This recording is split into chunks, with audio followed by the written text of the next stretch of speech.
A reclusive man who hasn't opened his door or his heart in 4 years hears a knock in the middle of a snowstorm and finds a pregnant girl standing in the cold, saying nothing, asking for nothing, just waiting. If you believe some doors open not just to strangers but to second chances, like this video and subscribe to the channel. This story was meant for you. The first snow had come early to Ellensworth that year. By 9 o'clock, the wind had already swallowed the town in. A cold humming silence. The road that led up the hill, once paved, now worn and cracking, was barely visible beneath the white. Snow curled off the porch railings like frozen lace. The streetlights flickered in protest, casting a weak amber halo over the edges of a town that had long since learned how to disappear. Andrew Bennett sat in the far corner of his kitchen, hands cupped around a chipped enamel mug. The coffee inside had gone cold hours ago. He didn't mind. It was the ritual that mattered, the smell, the weight, the steam he used to feel curling against his face. These days, the heat never stayed long. Across from him sat the lamp. Old, green glass, oil-fed, dusty. It hadn't been lit in 4 winters. He stared through the frosted window. The wind howled like it had teeth. He wasn't expecting anything, anyone.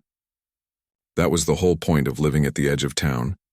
And then he saw her, a figure on the road, barely more than a shape at first.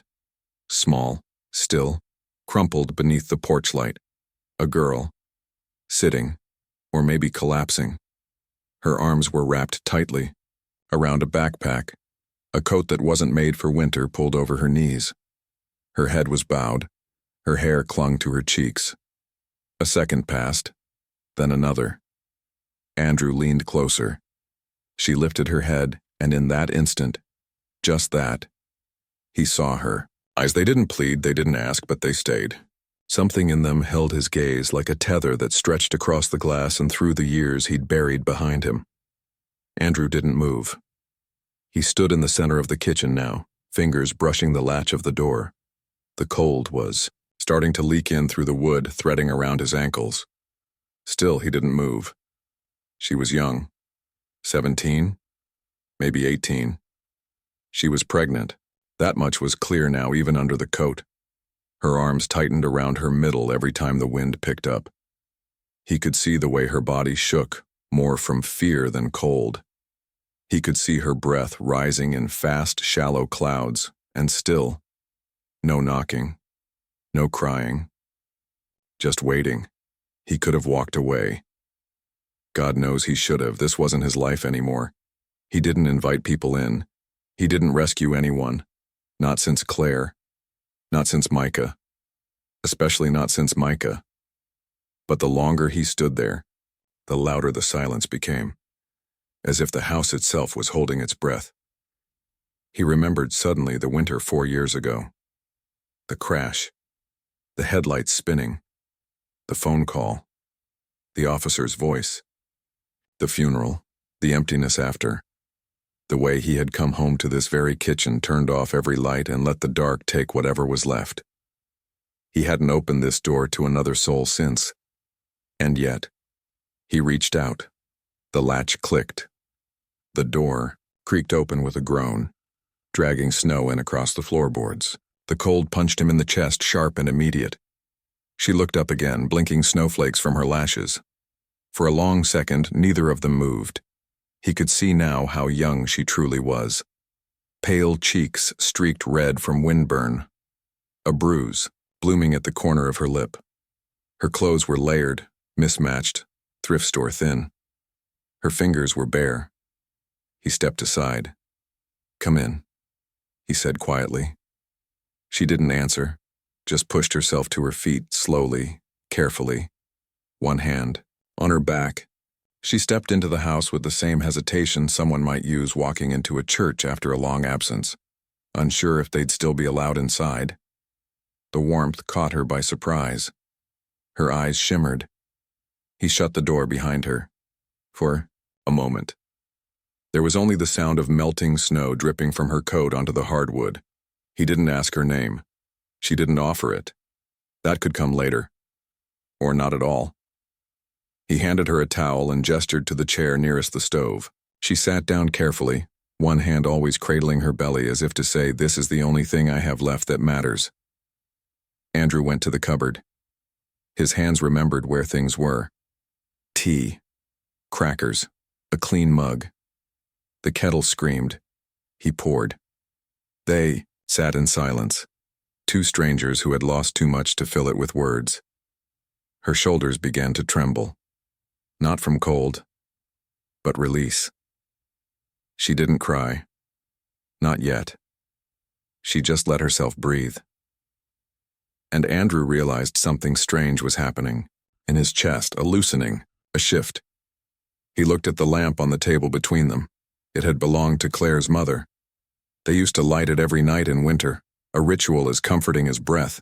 He hadn't touched it in years, couldn't bear to. Until now. He reached out. The glass was dusty but intact. He struck a match. The wick caught. Warmth poured into the room, soft and golden, and something inside him broke in the gentlest way. The girl watched him. Her lips trembled. Not from fear but gratitude. She whispered finally, "Thank you." He nodded once, looked down at his hands, and said the first honest words he had spoken in 4 years. "You can stay tonight." Outside, the wind howled, through the trees. Inside, the lamp stayed lit. The sound of the wind had faded by morning, replaced by the hush that only snow can bring. Thick drifts blanketed the porch steps, and the pine trees behind the house sagged under the weight of white. The sky had turned the color of cold porcelain, thin, distant, and unsure if it would break or brighten. Andrew stood at the kitchen window, his coffee warm this time, untouched. He hadn't slept. The couch had been stiff, unfamiliar in its angles, like trying to rest inside someone else's bones. He hadn't used it in years. He had until last night preferred silence to comfort. He glanced toward the hallway. The door to the guest room, Claire's old studio, was still closed. Or maybe it was slightly ajar, he couldn't tell from here. The thought of walking down that hallway brought a tangle to his chest. She'd slept there. The girl. He didn't know her name. He hadn't asked. He wasn't sure he was ready to know it. Andrew exhaled and turned back to the stove. He cracked 2 eggs into a pan, watching the whites bubble into gold. The rhythm of it grounded him, reminded him of a version of himself he hadn't seen in a while. The man who cooked breakfast every morning, who packed Micah's lunch, who turned pancakes into dinosaurs just to make his son laugh. Laughter. This house hadn't heard laughter in years. The floor creaked behind him. He turned. She was standing barefoot in the kitchen doorway, arms folded around her middle. Her coat was off now, folded neatly over the back of a chair. And without it, she looked smaller somehow. The swelling of her belly was clearer, a quiet reminder that she wasn't just running for herself. Her eyes flicked to the food on the stove, then back to him. "You're up," he said simply. She nodded. He motioned to a chair. "Sit." "You should." She hesitated for a second, as though still unsure if she was allowed to take up space here. Then she stepped forward slowly and lowered herself into the same chair she'd sat in the night before, closest to the stove. "Toast?" he asked. She gave a quick nod. "Yes, please, if you have any." Her voice was soft, like she hadn't used it in days. Andrew turned back to the counter, placed slices of bread in the toaster. He found butter, a jar of strawberry jam Claire used to make, now dusty and forgotten at the back of the fridge. He set the plate in front of her a few minutes. Later, she murmured a thank you, eyes down. They ate in silence. Forks clicked against ceramic. Outside, snow fell again in slow, tired spirals. He noticed the way she chewed, slowly, deliberately, as if her body had to remember how to trust food again. Her hands trembled now and then, but she never let go of her stomach, always holding. The swell of it, like it was the only thing in her world that made sense. Andrew cleared his throat. "You came a long way?" She nodded. He waited. She didn't say more. He didn't push. He pointed toward the hallway. That room. It used to be my wife's art studio. I hadn't opened it in a while. It's not much, but you're welcome to stay. For a bit. She looked up. Her eyes met his. She didn't smile. Not quite. But something in her gaze softened. Thank you, she said again, a little clearer this time. I won't stay long. Just until I can figure out where to go. You're safe here, he said. It came out quieter than he meant. He meant it. She looked down at her plate. A beat passed, then another. I'm Lena, she said. Andrew's fingers curled around his coffee mug. The name settled in the air between them. He nodded. Andrew. Neither of them said anything after that for a long while. Later that afternoon, while he was chopping wood behind the house, he noticed the curtains had been drawn back in the studio room, the window fogged gently from inside. She was there, though he couldn't see her clearly. Inside, things had shifted. He found his eyes wandering to the kitchen table more often, where her cup still sat. The chair slightly pulled out. A single, red hair curled against the back cushion. There was a presence in the house now. Not haunting, not foreign, just different. That evening she asked if she could help with dinner. He hesitated, then handed her a potato peeler. They worked in quiet. Coordination. She peeled while he sliced. She stirred while he checked the roast. She asked no questions. He offered no stories. But somewhere between the clatter of utensils and the steam rising from the pot, something loosened in the walls. After they ate, she gathered the dishes and began to rinse.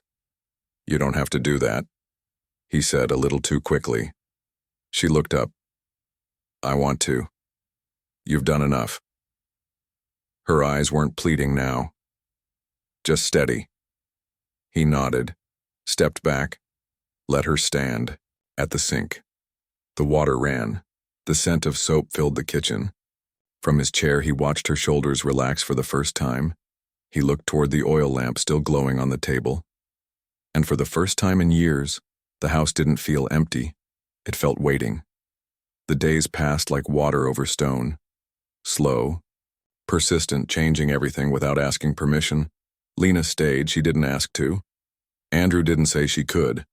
But each morning she was still there, making tea, folding her blanket neatly, wiping down the kitchen table like she had always been a part of the house. Andrew didn't mind. At least, not out loud.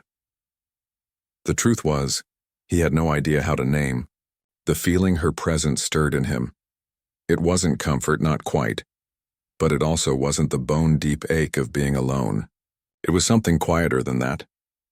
A thread pulled taut across the center of the house, connecting one room to another. A subtle reminder, with every footstep and breath, that he wasn't the only heartbeat under this roof anymore. She didn't talk much. Neither did he. They shared short exchanges over coffee, over peeling apples for pie she decided to bake one afternoon. He didn't know why she baked. Maybe for the warmth, maybe for the smell, maybe just to fill the silence with something that reminded her of life. He didn't ask. Instead, he watched her from a respectful distance, how she hummed under her breath, when she thought no one was listening, how she always touched her belly gently before standing up, how she flinched at loud noises, even the harmless kind. Sometimes at night, he heard her crying through the thin wall. He never knocked. Never asked if she was okay. He simply waited until her sobs quieted, then got up the next morning and made 2 cups of coffee instead of 1. The snow kept falling. The days blurred into a kind of soft, frost-touched routine. One afternoon he caught her in the hallway, running her fingers along the frame of an old photo.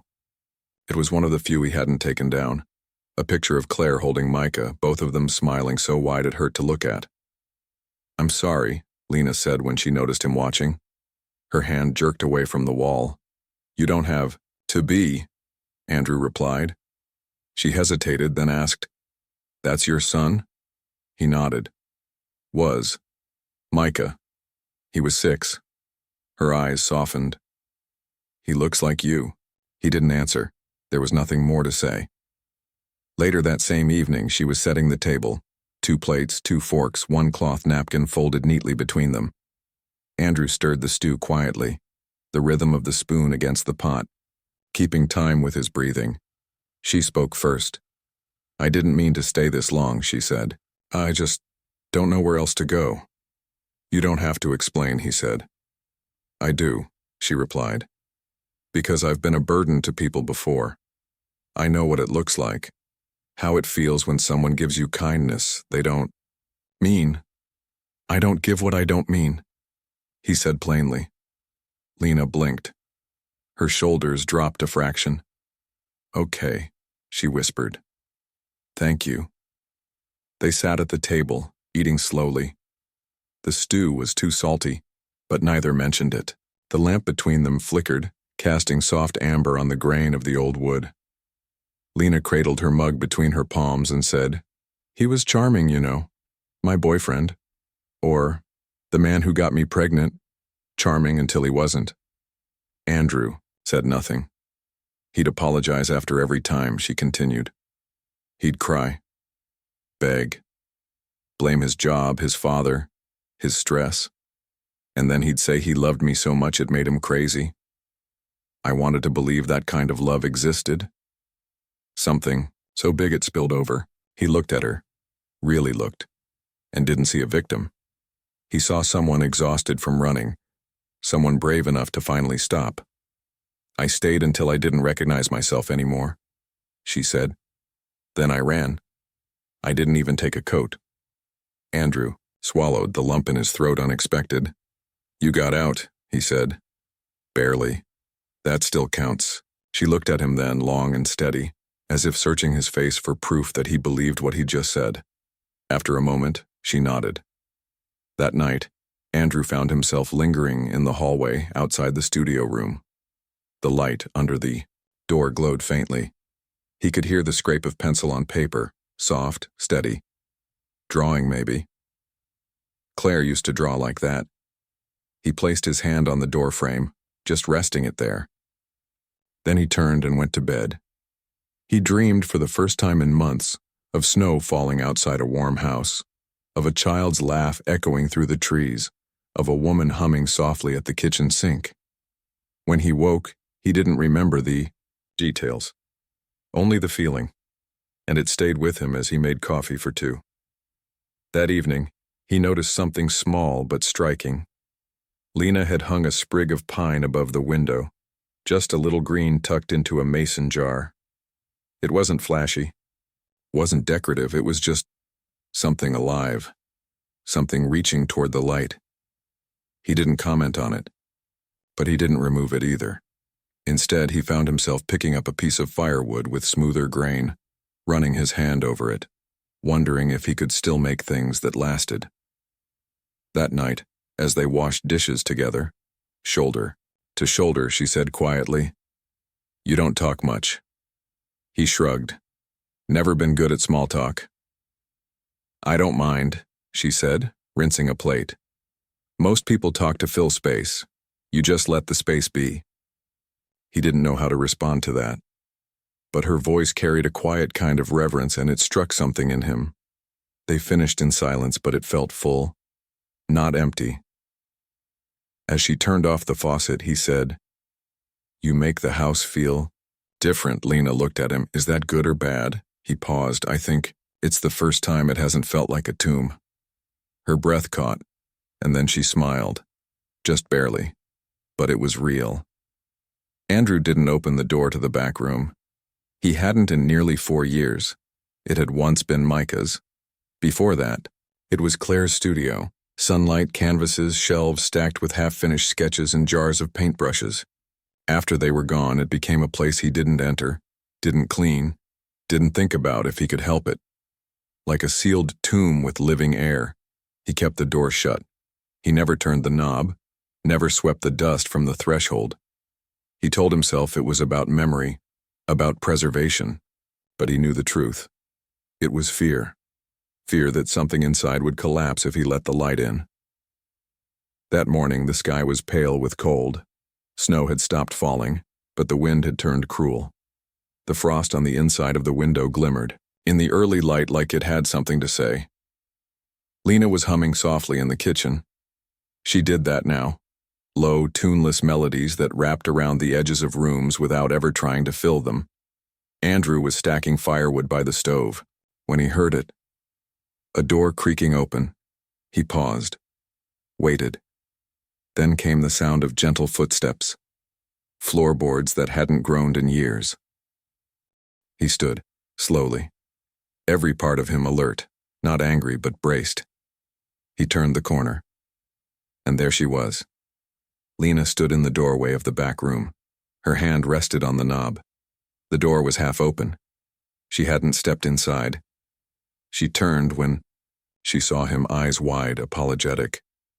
I didn't know you opened it, he said flatly. I'm sorry. I didn't mean to. I thought maybe it was storage or... It's not. Lena took a step back, instinctively shielding her. Belly. I'll close it. I wasn't trying to. He raised his hand just slightly. She stopped talking. The air between them grew cold, sharp, like broken glass.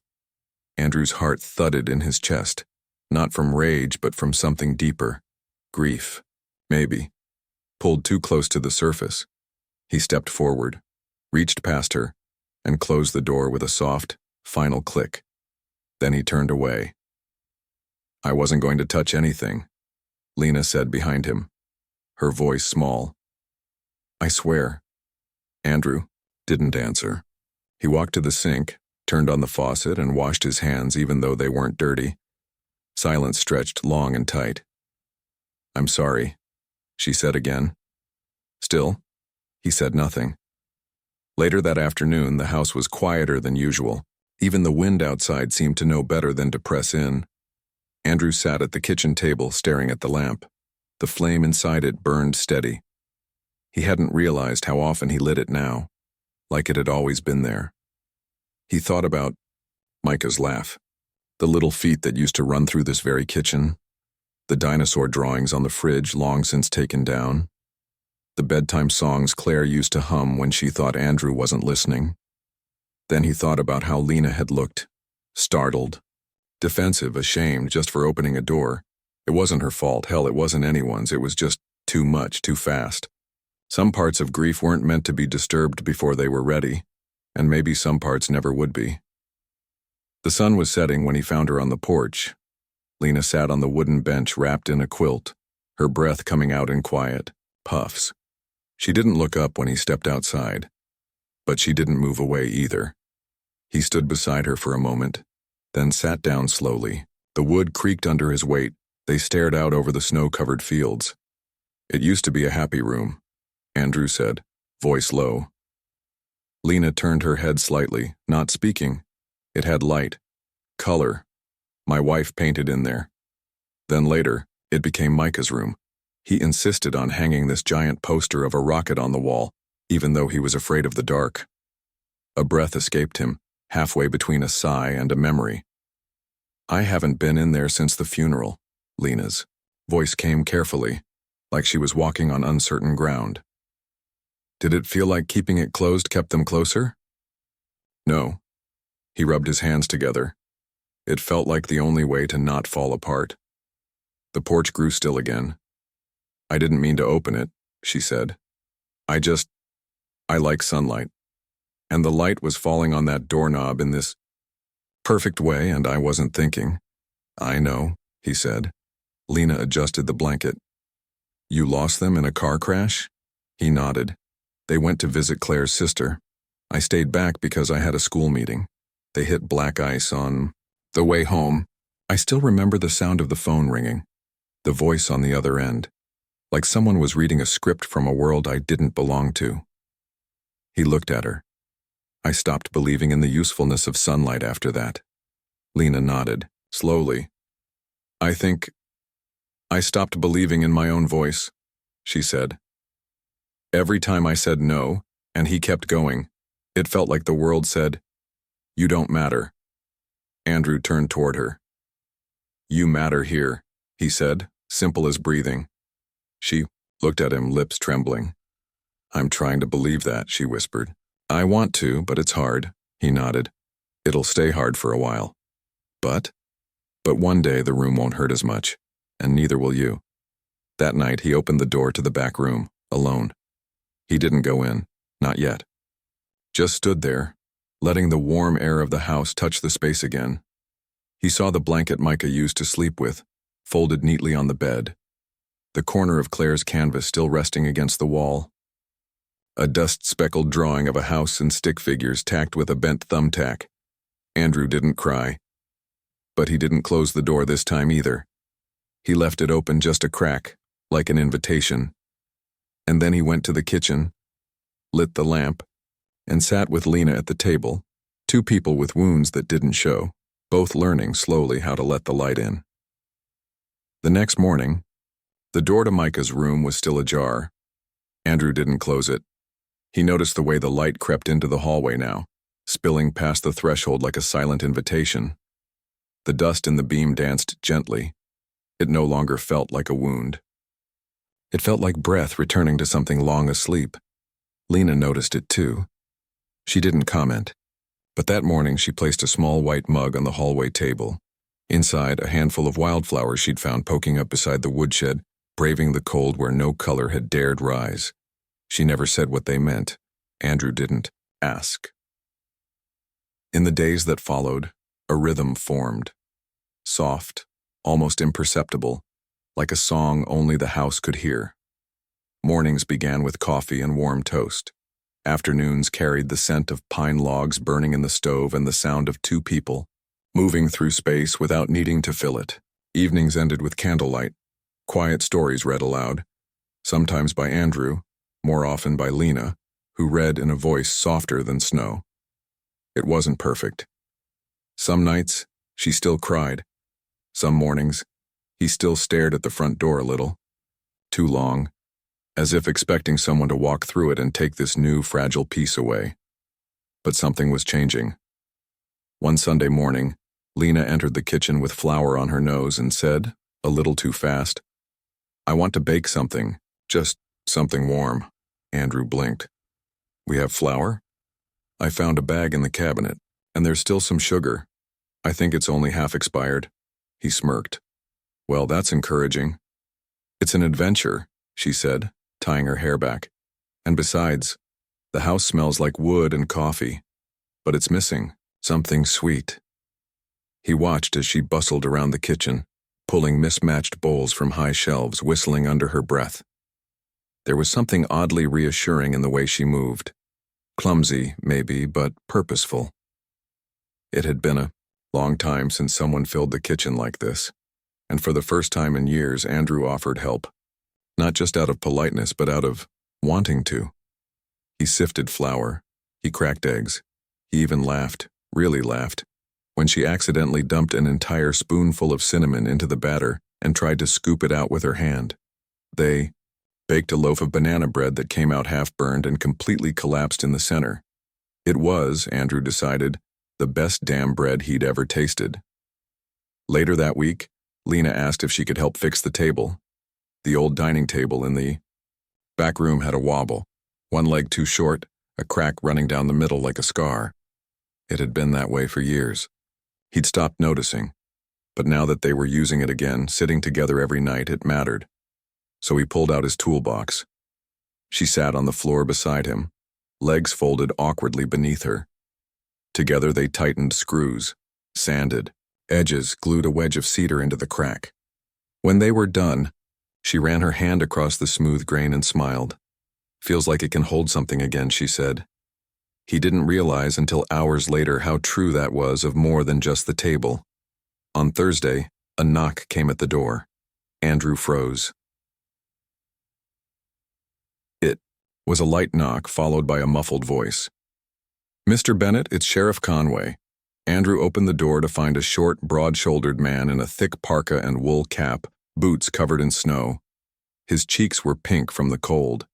He looked surprised to see Andrew, but pleasantly so. "I was just checking in," the sheriff said. "Heard from Marlene at the general store that you had company." Andrew nodded. "You heard right."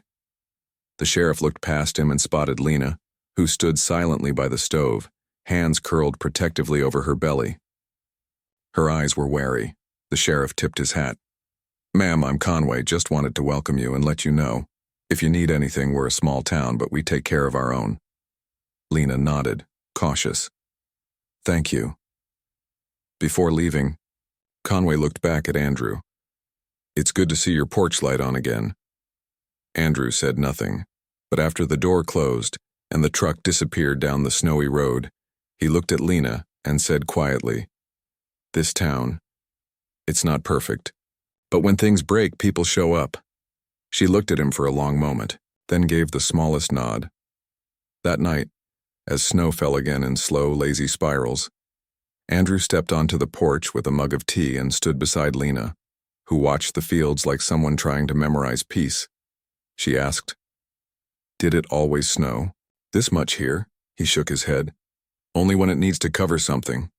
She laughed softly, a tired laugh, but real. They stood there a long time in the quiet. He thought about the table they'd fixed, the bread they'd burned, the knock at the door that didn't bring bad news. He thought, too, about how much this felt like a life. Not the one he lost, but maybe the one he was still allowed to build. The cold came back sharp that Monday, as if the snow itself had turned to bone. Andrew split firewood by the shed, his breath ghosting out in short, steady bursts. The kind of cold that cut through gloves. The kind that made you remember things you'd rather forget. He was stacking the last log when he saw Lena on the porch, frozen mid-step. She wasn't watching the trees or the sky or the blanket of white that covered the yard.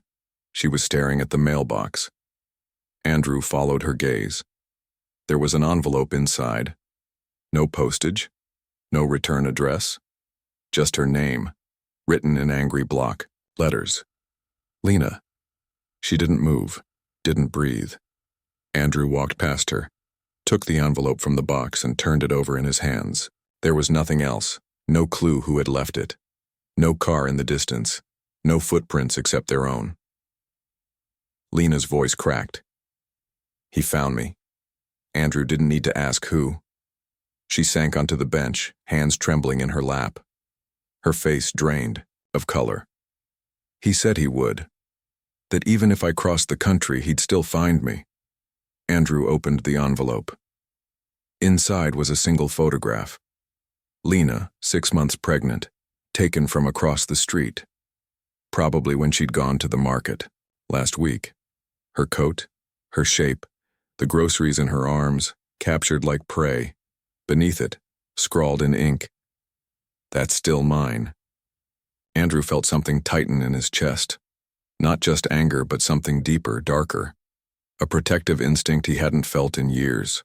Not since the day Micah was born, and he'd held his son in his arms, vowing no harm would ever reach him.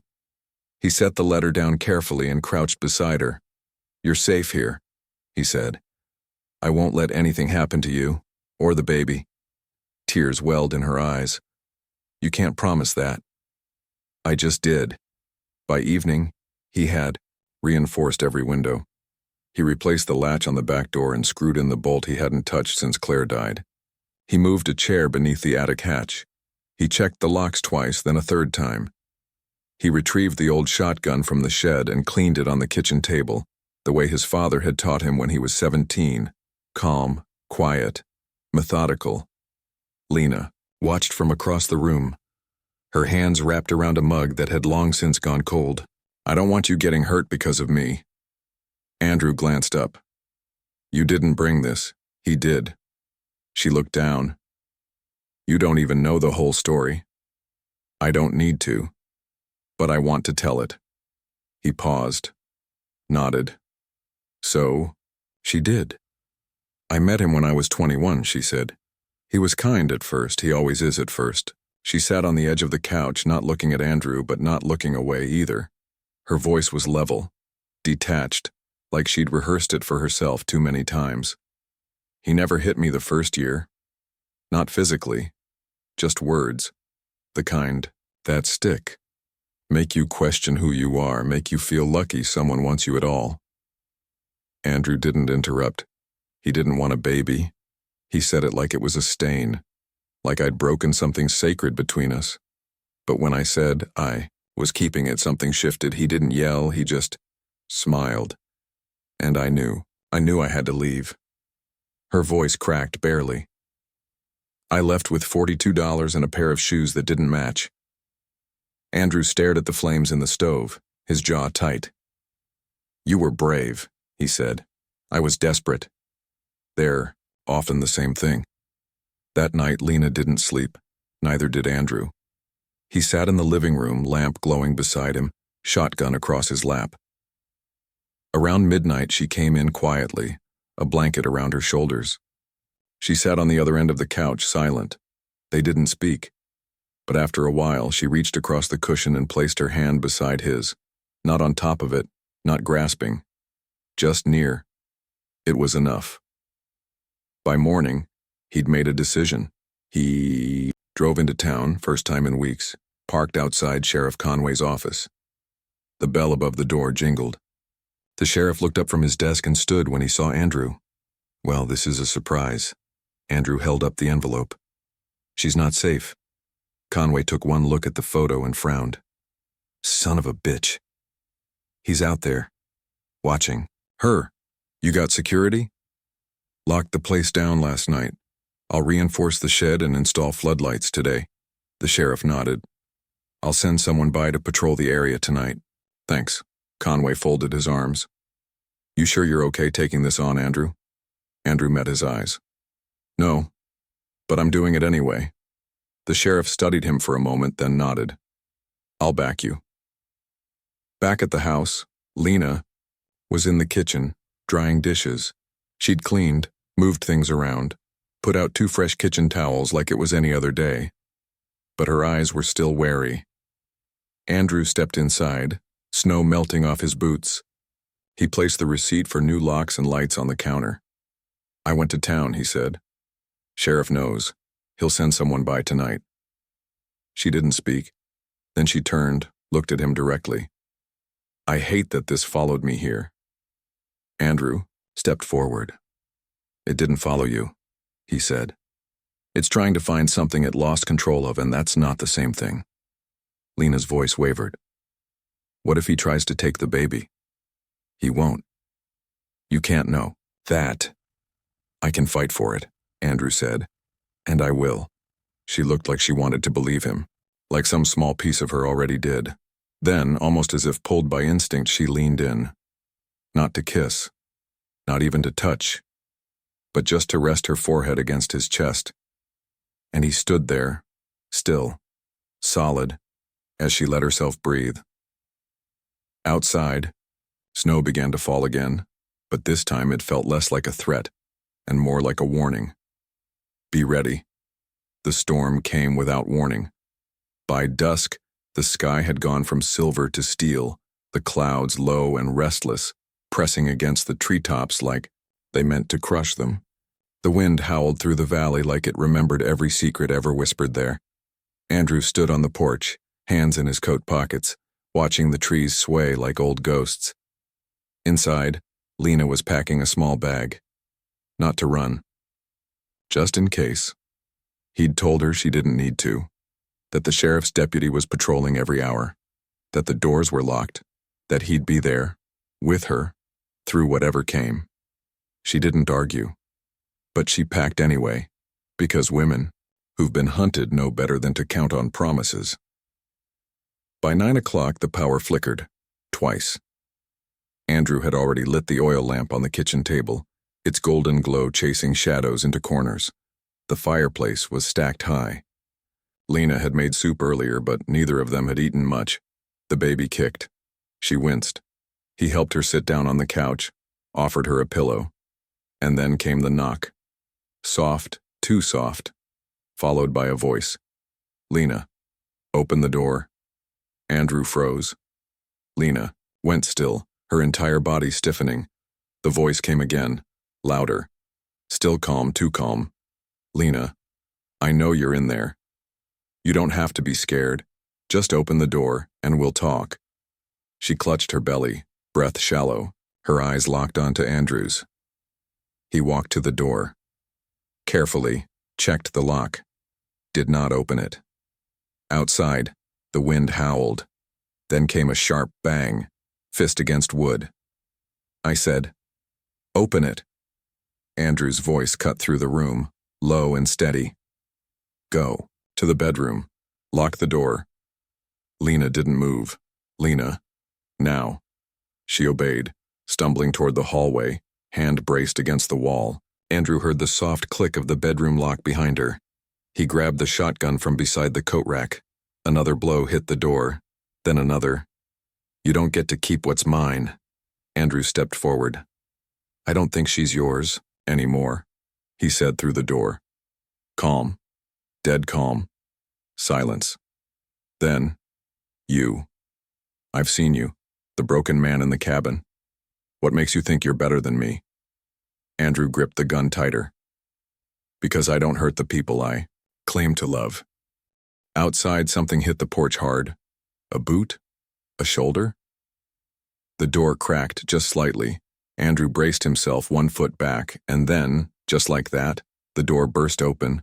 Wind tore through the house like a scream, and there he was, drenched, wild-eyed, breathing hard, a crowbar in his hand. The man was taller than Andrew expected. Younger, too. His coat hung open, shirt clinging to his chest, eyes gleaming with the kind of rage that comes when control slips away. He stepped inside. Andrew didn't flinch. "Put it down," Andrew said, the shotgun steady in his hands. "You think you can take her from me?" The man snarled. "She's carrying my child." Andrew didn't raise his voice. "She's carrying her child, and she is not yours. Not anymore." The man took another step. Andrew cocked the shotgun. The sound split the room like thunder. 1. Breath. 2. The man stopped. Behind him, the storm raged louder. Windows rattled, branches scraped the roof, snow whirled in mad circles. "You don't have it in you," the man hissed. "You're just an old coward with no one left to lose." And that's when Andrew spoke the words that had been buried in him since the day his world ended. "I lost my wife and my son on the same day. I lost my home, my name, my faith in the world, and I still wouldn't trade places with you." The man blinked, thrown. Andrew stepped forward, voice hard as iron. "I have someone to protect now, and I will, with my last breath if I have to." For a second, the man faltered. Then footsteps echoed from the hallway. Lena. She stood in the doorway, hair loose, face pale, both hands on her stomach, but her voice didn't tremble. "Leave, Matthew." He turned, startled. "Lena? No," she said. "I'm not afraid of you anymore." Something in him snapped. He lunged. Andrew moved faster. He shoved the man back, the shotgun raised. Not fired, not yet, but enough. The man stumbled, slipped on the wet floor, fell to his knees. Sirens wailed in the distance. Blue lights flickered through the snow-glazed windows. The sheriff's car screeched to a stop at the edge of the drive. Moments later, the door was filled with boots and shouting and cold hands dragging Matthew away. And then the silence returned. Only it wasn't the kind that held fear anymore. It was the kind that comes after a storm has broken, when the house is still standing. When the people inside are too. Andrew shut the door gently, bolted it. His hands were shaking now. Lena stood in the hallway, frozen in place. He walked to her. They didn't speak. He wrapped his arms around her carefully, slowly, like someone cradling something fragile but whole. She pressed her face to his chest, breath hot and uneven, and in that one long, broken, silent embrace, something shifted between them. Not romance, not yet, but something stronger. Trust. That night, neither of them slept. They sat beside the fire. No words, just the glow of the lamp, the ticking of the clock, the snow finally softening against the windows. Andrew looked at her, her hand resting on her belly, and whispered, almost to himself, "If I had to choose again, I'd still open that door." The storm passed by morning. Wind gave way to stillness. Snow settled like powder over the trees. soft and thick and deceptively peaceful. The world outside the cabin was quiet. Too quiet. Andrew stood by the front door staring at the trail left by the sheriff's tires carving through the white. Matthew was gone, in handcuffs, in the back of a cruiser. Likely not for long, but it had been enough. For now. Behind him, Lena lay on the couch propped up by pillows, her skin pale and taut with exhaustion. She hadn't spoken much since the sheriff left. Only nodded when asked if she was okay. Her hand stayed fixed on her belly. Andrew didn't press her. He brewed tea.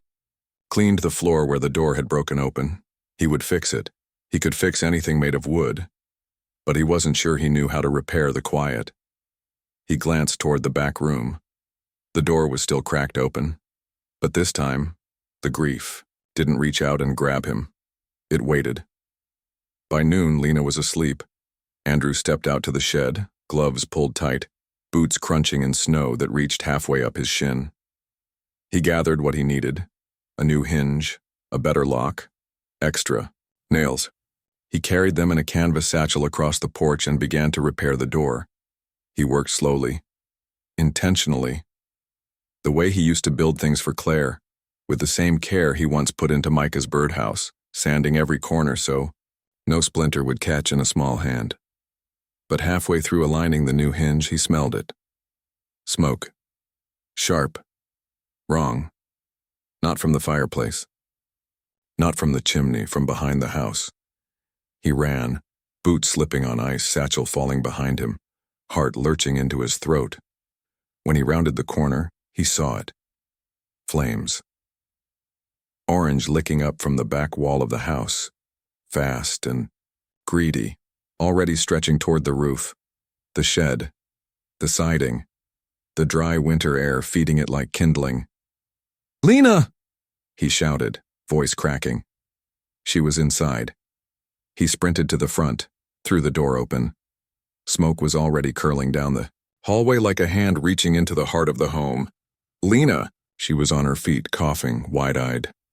The smell had woken her. She stumbled forward, hand on her belly, one arm over her mouth. He reached her in 2 strides, grabbed her gently but firmly by the shoulders. "We have to go. Now." She didn't argue. Outside, the wind whipped harder, tossing smoke into their faces as they staggered down the porch steps. Andrew wrapped his coat around her shoulders, guiding her into the snow. She doubled over halfway to the drive, a sharp cry. Pain, her knees buckled. Andrew caught her. "I think," she gasped. "The baby." The fear hit him like a wave. She was early. Weeks early. He hoisted her carefully, cradling her in his arms the way he used to carry Micah after long car rides. Her breath came in short, shallow bursts. She clung to him, one hand knotted in his shirt. Behind them, the flames devoured. The rear wall. Glass shattered somewhere inside. He didn't look back. The sheriff met them halfway down the road. Andrew didn't know how he'd gotten there so fast. Maybe luck, maybe mercy. Either way, the deputy jumped from the cruiser, called for backup, and opened the back seat. Lena was rushed into the car, her face slick with sweat, her hand never leaving Andrew's. Sirens howled again, slicing through the silence like a warning too late. The house was still burning. At the hospital, time bent. Fluorescent lights, antiseptic smells, the beep of distant monitors. They replaced the scent of wood smoke and pine. Lena was rushed into delivery. Doctors murmured quietly. A nurse asked Andrew to wait in the corridor. He sat in a plastic chair that creaked under his weight, and he prayed. He hadn't prayed in years. Not since Claire's casket. Not since standing over the wreckage that had been his family. But now, with his head in his hands and his heart hollow with fear, he did. Not with words, not even with hope, just with everything he had left. Hours passed. A nurse stepped into the hallway. "Mr. Bennett?" He stood so fast the chair fell behind him. "She's okay," the nurse said gently. "So is the baby." A little early, but strong. They're both resting now. He didn't realize he was crying until he tasted salt. He sat beside her bed, hours later, in a quiet room lit only by the soft glow of a nightlight. Lena looked fragile but peaceful. Her hair clung to her temples. Her hand lay curled around a tiny blue hat, the baby sleeping in the bassinet beside her. Andrew stared at the child. So small, so perfect, so alive. He turned to her. "What's his name?" She looked at him, eyes glassy but calm. "I want to name him Micah," she whispered. Andrew couldn't speak. Lena reached for his hand. "You don't have to say yes, but I wanted you to know. This life exists because of you." His throat burned. He nodded and whispered, "Thank you." That night, Andrew stood outside the hospital beneath a sky filled with stars. The air was clear, clean, cold. Somewhere, behind him, the house was gone. Ashes now. But maybe ashes weren't the end. Maybe they were a place to begin again. Spring came to Ellensworth with the slow, unhurried steps of someone unsure they were still welcome. The snow melted in patches, not all at once, and the trees took their time remembering how to bloom. The house was gone. Where Andrew's porch once stood, there was now only scorched earth and broken beams. The shed behind it had collapsed in the fire. The chimney, somehow still upright, stood alone like a monument to silence. But Andrew returned, not because he had to, because he wanted to. He stood in the clearing with his hands on his hips, boots sinking in the soft thawed ground, and stared at the blackened soil that had once held a kitchen, a bedroom, a nursery that had never been finished. It should have felt like a grave. Instead, it felt like a beginning. Lena was staying in town for the time being, in a spare room above Marlene's bakery. The scent of cinnamon and yeast drifted through every floorboard, and Micah slept better there than anywhere else. Andrew visited every day, sometimes to help, sometimes just to hold the baby for 10 minutes and let his world shrink down to the weight of a life in his arms. Micah had soft brown eyes and tiny fingers that curled instinctively around Andrew's thumb, the way his sons once had. But this was a different boy, a different story. And Andrew never confused the two. He loved him anyway. One morning, Marlene handed Andrew a brown paper bag and said, "You'll need a good breakfast tomorrow." He blinked. "Why?" She smirked. "Because you're not rebuilding that place alone." He didn't understand. Not until the next day when he arrived at the lot and found 5 trucks already parked in the snow-muddied grass. Sheriff Conway stood near the old garden plot, sleeves rolled up. "Brought the boys," he said, grinning. Marlene handed out coffee and travel mugs. Tom, the retired woodworker, came with 2 hammers and a battered measuring tape he'd sworn he'd never use again. Even teenagers from the high school showed up. Kids who barely knew Andrew, but whose parents remembered when he taught shop class and fixed fences without asking for a dime. And Lena was there too. Bundled in a coat, Micah in a sling across her chest, her eyes wet with something quiet and grateful. No one gave a speech. No one needed to. They just picked up tools and began. The new foundation went in fast. Tom pasted out with a stick of chalk, muttering to himself but smiling more than Andrew had ever seen. The first beams were raised before noon. By the time the sun began to fall, the beginnings of a frame stood tall, clean, strong, skeletal. Andrew stood back and looked at it. Not a replica of the old house. Something new. Something meant to be lived in again.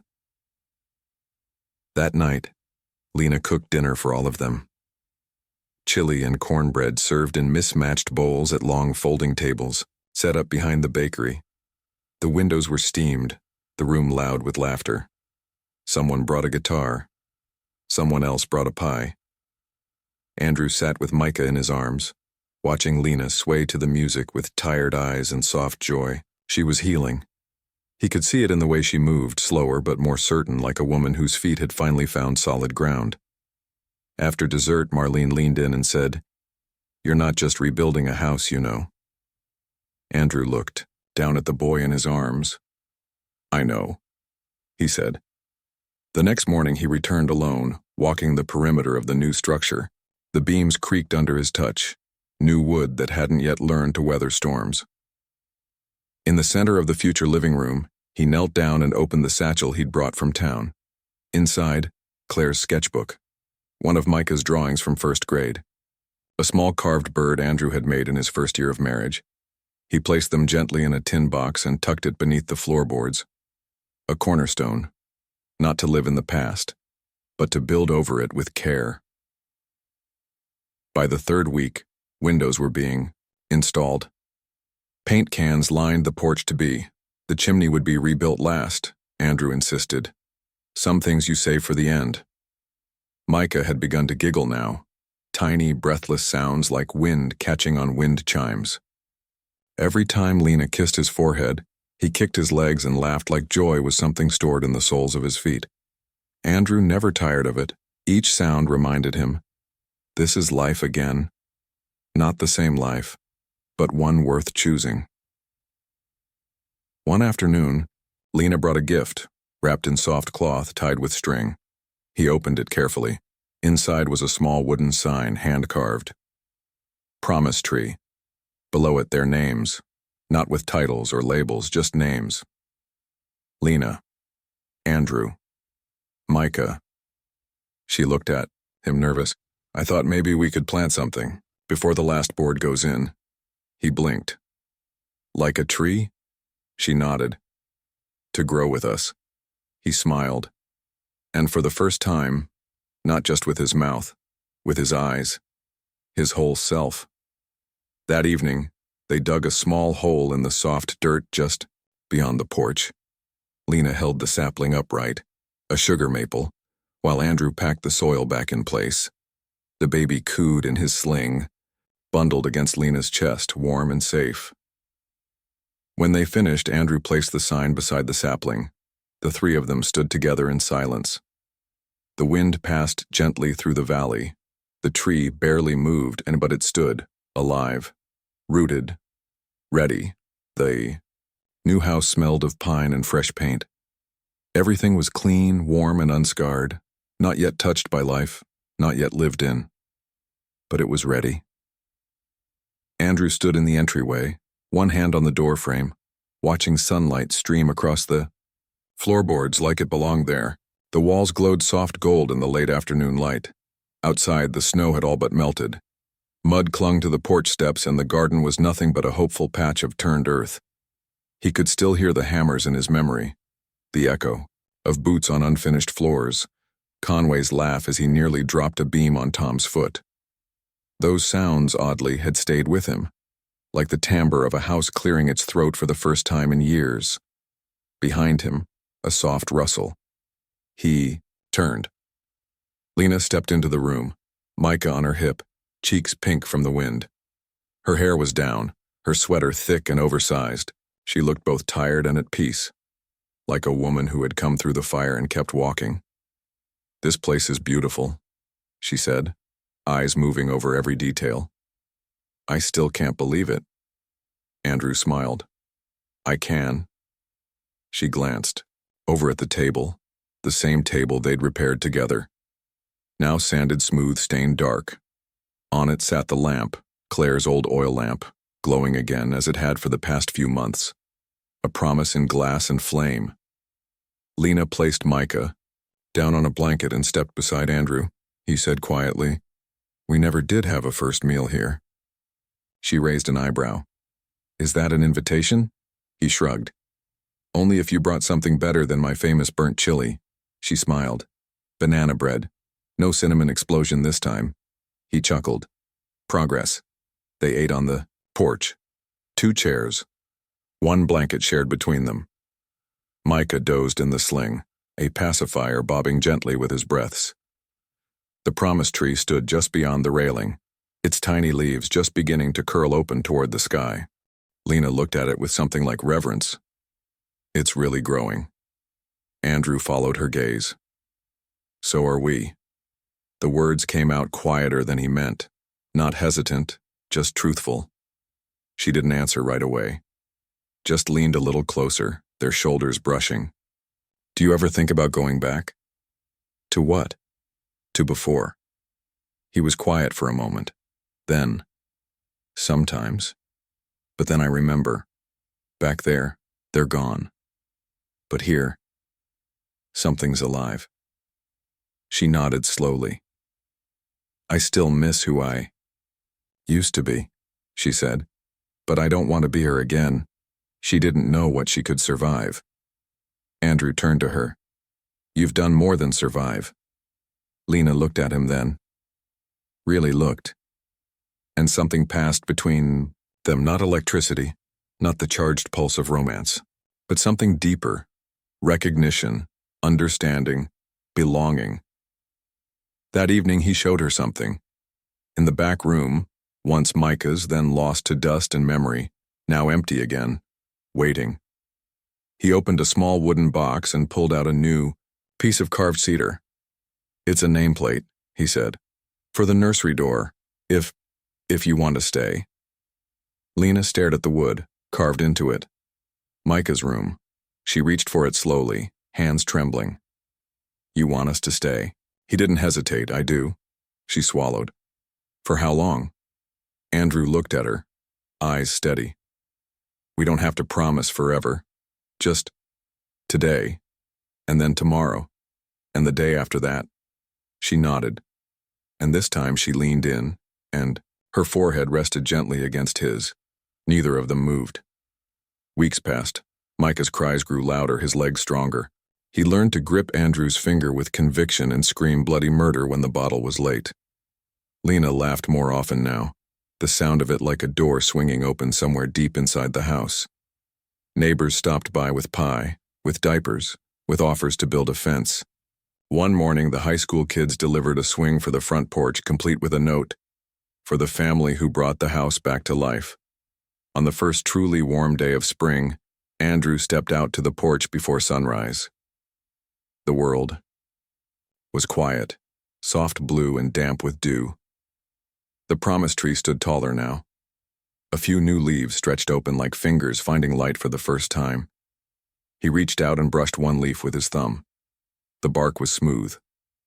The roots were strong. He heard the door open behind him.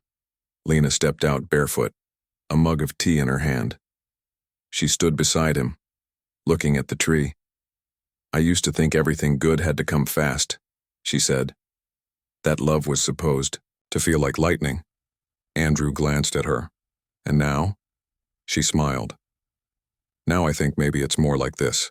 She nodded toward the tree. Slow, quiet. Something you build with your hands. Something you feed even when it's not blooming. Andrew let out a breath he didn't know he was holding. I never thought I'd get a second chance, he said. I thought I used up all my love. That what I lost was all I'd ever have. Lena reached for his hand. He let her. She said gently, love doesn't run out. It just changes where it wants to live. As the sun rose over Ellensworth, painting the hills in gold, the porch filled with light. Inside the house, Micah began to cry, sharp and familiar. Lena turned to go, but Andrew caught her hand. Let me, he said. She smiled. He's going to want a bottle and a song. I've got both. Andrew stepped inside the house that was once ashes, now rebuilt, not just with hammers and wood, but with grace and choice, with people who showed up, with a woman who stayed, with a child who taught him how to hold something fragile without breaking. He walked down the hall, past the oil lamp flickering in the kitchen, past the walls that no longer echoed with grief, and as he cradled Micah in his arms, humming something, soft and steady, he glanced out the window toward the promise tree, still small, but rooted, alive, and growing. If this story touched something quiet in your heart, stay a little longer, because healing isn't just a moment, it's a choice we make together each day.